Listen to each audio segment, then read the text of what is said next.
بسم اللہ الرحمن الرحیم۔ السلام علیکم۔ آج 31 اگست بروز جمعرات ہم بات کریں گے پاکستان تحریک انصاف کے چیئرمین عمران خان کی اہم درخواست آج منظور کر لی گئی ہے سائفر مقدمے میں۔ اس کی تفصیل میں آپ کے ساتھ شیئر کروں گا۔ ساتھ دو درخواستوں پر اسلام آباد ہائی کورٹ میں سماعت ہوئی ہے، اس کی تفصیل میں آپ کے ساتھ شیئر کروں گا۔ ساتھ ہم بات کریں گے توشہ خانہ کیس میں اسلام آباد ہائی کورٹ میں ایک نئی درخواست دائر کی گئی ہے، اس کی مختصر تفصیل بھی میں آپ کے ساتھ شیئر کروں گا۔ اس سے پہلے میں آپ کو بتاتا چلوں کہ پاکستان تحریک انصاف کے رہنما شاہ محمود قریشی کے بیٹے جو سابق MNA بھی ہیں پاکستان تحریک انصاف کے، زین قریشی، وہ بیرون ملک جا رہے تھے دبئی، اور ان کو ایئرپورٹ پر روک لیا گیا ہے اور بیرون ملک جانے سے روک دیا گیا ہے۔ شاہ محمود قریشی کے بیٹے زین قریشی لاہور سے امارات ایئر لائن کے ذریعے دبئی جا رہے تھے، تاہم انہیں FIA حکام نے باہر جانے سے روک دیا اور واپس کر دیا۔ FIA امیگریشن نے زین قریشی کا نام ECL میں شامل ہونے کی بنا پر انہیں باہر جانے سے روکا ہے، اور وہ تاحال وزارت داخلہ کی جانب سے نام نکالے جانے تک کسی بھی ذریعے سے بیرون ملک سفر نہیں کر سکتے۔ جبکہ زین قریشی کا یہ کہنا ہے کہ میرے خلاف کوئی مقدمہ نہیں ہے، کوئی انکوائری نہیں ہے، اس کے باوجود میرے خلاف یہ جو کارروائی کی جا رہی ہے یہ انتہائی افسوسناک ہے، اور انہوں نے کہا کہ میں عدالتوں میں جاؤں گا، اور میں اپنے بزنس کے سلسلہ میں بیرون ملک جا رہا تھا اور مجھے روکا گیا ہے، اور میں اس سلسلے میں عدالت جاؤں گا۔ چونکہ سوالات بہت زیادہ اٹھتے ہیں کہ شاہ محمود قریشی پاکستان تحریک انصاف کے وہ رہنما ہیں یا اسد عمر ہیں جن کی فیملی میں سے کسی کو تکلیف نہیں پہنچائی گئی، جن کے گھروں پر دھاوے نہیں بولے گئے، جن کے گھروں پر چھاپہ مار کارروائی نہیں کی گئی، جن کے بیٹوں کو، بچوں کو، بہن بھائیوں کو نہیں گرفتار کیا گیا۔ باقی آپ نے دیکھا کہ کسی کو نہ چھوڑا گیا اور سب کے خلاف کارروائیاں ہوتی رہیں۔ یہ ایک ایسی ڈیولپمنٹ ہے کہ جس کی بنیاد پر یہ کہا جا سکتا ہے کہ پاکستان تحریک انصاف کے یہ رہنما وہ تھے جن کو جو آج بھی شاید لاڈلے ہیں، اور ان کو بڑا ریلیف دیا گیا ہے اور ان کی فیملیز کو سیکیور رکھا گیا ہے۔ اچھی بات ہے۔ دوسری جانب سندھ میں افسران کے تبادلوں اور مختلف جو مفادات ہیں اس پر نگران حکومت اور الیکشن کمیشن میں ٹھان گئی ہے۔ اب نگران حکومت کون ہے؟ وہ سابق جج ہے سپریم کورٹ آف پاکستان کا، اس کی اپنی ایک اکڑ ہے، اور ادھر چیف الیکشن کمشنر اور الیکشن کمیشن ہے۔ الیکشن کمیشن انتخابات کی تاریخ کا اعلان کرنے کو تیار نہیں ہے، الیکشن کا شیڈول اعلان کرنے کو تیار نہیں ہے، لیکن انتخابات کا شیڈول جاری کرنے کے بعد جو اختیارات ہوتے ہیں وہ اختیارات استعمال کرنے کا بہت شوق ہے۔ اختیارات استعمال کیے جا رہے ہیں لیکن انتخابات کی تاریخ نہیں دی جا رہی۔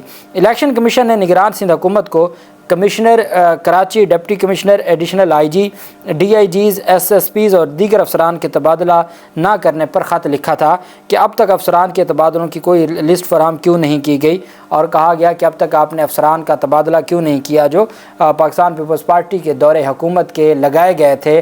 کمشنرز تھے مختلف ڈویژنز کے، ڈپٹی کمشنر مختلف اضلاع کے تھے، DIG تھے، DPO تھے، SPs تھے، تو آپ نے ابھی تک ان کو تبدیل کیوں نہیں کیا، اور تبدیل کر کے آپ نے ہمیں رپورٹ کیوں نہیں جمع کروائی؟ آپ اندازہ لگائیں۔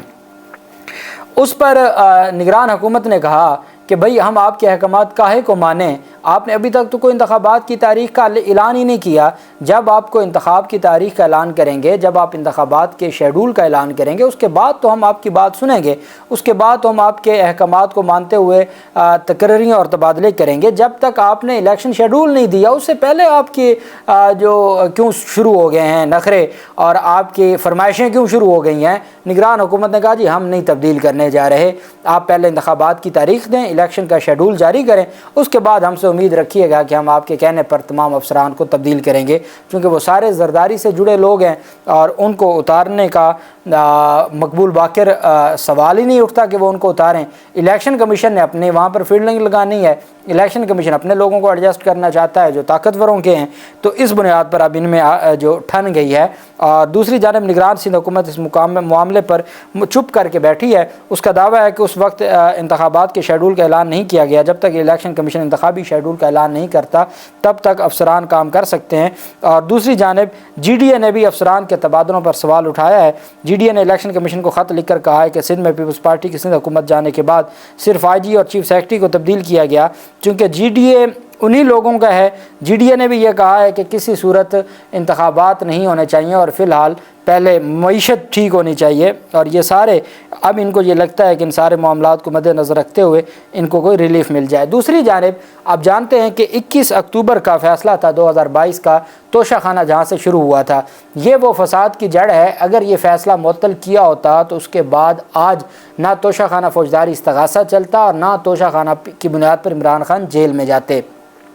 عامر فاروق صاحب کے پاس وہ کیس تھا، عامر فاروق صاحب اس کیس کو لٹکا رہے تھے۔ پاکستان تحریک انصاف نے لاہور ہائی کورٹ میں درخواست دے دی، لاہور ہائی کورٹ کا 5 رکنی بینچ بن گیا۔ لاہور ہائی کورٹ نے الیکشن کمیشن کے اختیارات پر سوالات فریم کر دیے اور علی ظفر صاحب نے درخواست دائر کی عامر فاروق صاحب کی عدالت میں مہربانی کر کے ہمارا کیس ہمیں واپس کر دیں، بصیغہ واپسی خارج کر دیں۔ ہم نے لاہور ہائی کورٹ میں دائر کر دیا ہے، اس پر بھی نوٹس جاری کر دیے تھے اور آج تک اس کیس کو سماعت کے لیے مقرر نہیں کیا۔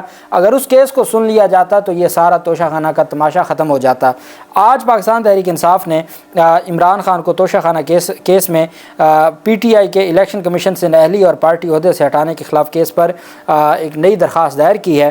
عمران خان نے مرکزی درخواست واپس لینے کے لیے ایک نئی متفرق درخواست دائر کی ہے۔ الیکشن کمیشن کے 21 اکتوبر 2023 کے آرڈر کو اسلام آباد ہائی کورٹ میں چیلنج کر رکھا ہے۔ درخواست کے زیر سماعت ہونے کے دوران الیکشن کمیشن نے ایک اور شوکاز نوٹس جاری کر دیا۔ الیکشن کمیشن نے چیئرمین پی ٹی آئی کو 7 دسمبر 2022 کو شوکاز نوٹس جاری کیے۔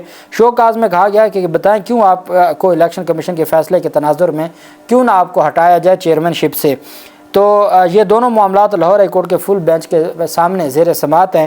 ان دونوں معاملات پر لاہور ہائی کورٹ کی جانب سے نوٹسز جاری کیے جا چکے ہیں۔ چیئرمین پی ٹی آئی نے فیصلہ کیا کہ اسلام آباد ہائی کورٹ کی بجائے لاہور ہائی کورٹ میں پیروی کرنا چاہتے ہیں۔ اس سے قبل بھی درخواست آپ کے عدالت میں جمع کروائی ہے کہ ہمارا کیس ہمیں واپس کر دیا جائے اور درخواست واپس لینے کی استدعا قبول کی جائے۔ تاہم اب تک درخواست گزار کو اپنی درخواست اسلام آباد ہائی کورٹ سے واپس لینے کی اجازت نہیں دی گئی۔ عمران خان کو اسلام آباد ہائی کورٹ سے اپنی درخواست واپس لینے کی استدعا کی جائے، اجازت دی جائے تاکہ درخواست گزار لاہور ہائی کورٹ میں اپنے کیس کی پیروی کر سکیں۔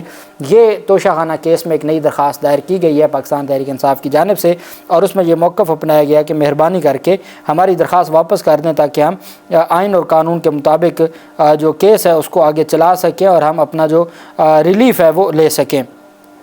دوسری جانب پاکستان تحریک انصاف کے چیئرمین عمران خان کی آج 2 درخواستوں پر سماعت ہوئی۔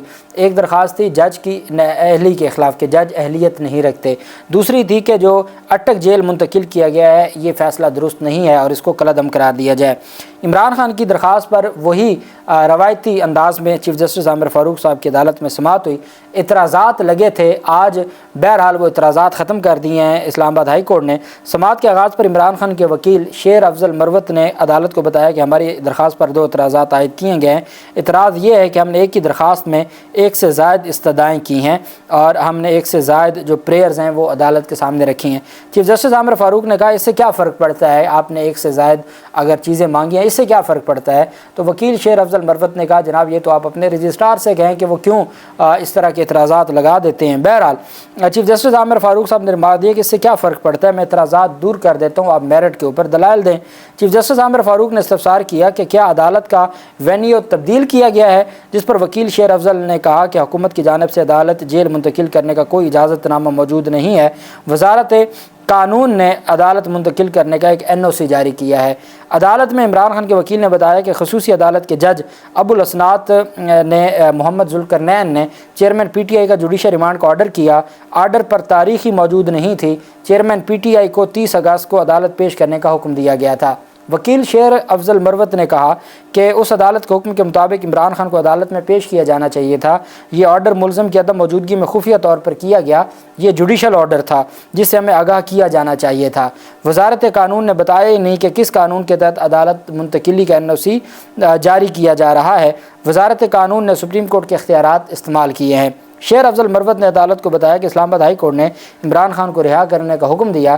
ضمانت کے آرڈر کے بعد عمران خان کو اٹک جیل میں مزید نہیں رکھا جا سکتا تھا۔ وکیل نے دلائل دیے کہ اگر ٹرائل اٹک جیل میں ہوتا ہے تو چیئرمین پی ٹی آئی کو اس عدالت کے دائرہ اختیار سے نکال رہے ہیں۔ آفیشیل سیکریٹ ایکٹ کیسز کی متعلقہ عدالت مجسٹریٹ کی ہے۔ انسداد دہشت گردی عدالت کے جج کو آفیشیل سیکریٹ ایکٹ کے تحت مقدمات کا اختیار دینا غلط ہے۔ استدعا ہے کہ نوٹس جاری کر کے جواب طلب کیا جائے، جس پر چیف جسٹس عامر فاروق صاحب نے درخواست کو قابل سماعت قرار دیتے ہوئے اعتراضات ختم کرتے ہوئے کہا کہ میں آپ کی درخواست پر نوٹس جاری کر کے جواب طلب کر لیتا ہوں۔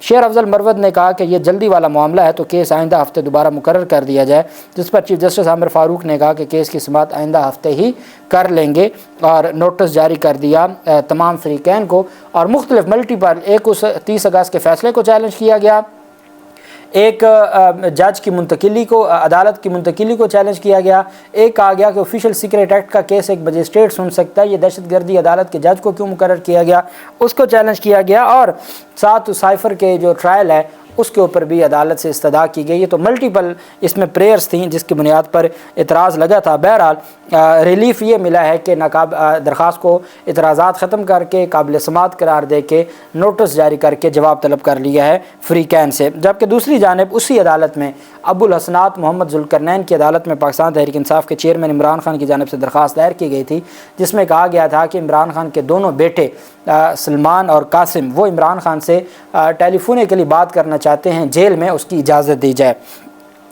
31/8/2023 کو ان دی کورٹ آف جج اسپیشل کورٹ سیکریٹ ایکٹ اس میں یہ کہا گیا کہ instant application submitted by barrister Umair Khan Niazi advocate seeking permission to arrange a phone call between accused Imran Ahmed Khan Niazi confined in case FIR number 6/2023 dated 15/8/2023 registered at FIA CTW Islamabad and his sons namely Sulaiman Khan and Qasim Khan. Instant application is allowed. یہ جو application ہے اس کو منظور کیا جاتا ہے. Superintendent district jail Attock is directed make necessary arrangements for phone call between supra accused and petitioner and his sons Salman and Qasim. تو ان سے جو خصوصی عدالت تھی اس نے عمران خان کی درخواست کو منظور کرتے ہوئے یہ حکم جاری کیا کہ آپ کی درخواست کو منظور کیا جاتا ہے، اور ساتھ حکم یہ دیا کہ عمران خان کی بات کروائی جائے ان کے بیٹوں کے ساتھ. اور باقی جو وکلاء کی ملاقاتیں وہ بھی جاری ہیں، اور عمران خان کی ضمانت کی درخواست پر 2 ستمبر کو سماعت ہوگی. اور ساتھ ہی عمران خان نے یہ جو تمام دائرہ اختیار اور چیزوں کو چیلنج کیا ہے اس کے اوپر بھی اگلے ہفتے سماعت ہوگی. جو بھی تفصیلات ہوں گی آپ کے ساتھ شیئر کرتے رہیں گے. اللہ پاک پاکستان کا حامی و ناصر ہو. بہت شکریہ. اللہ حافظ. پاکستان زندہ باد.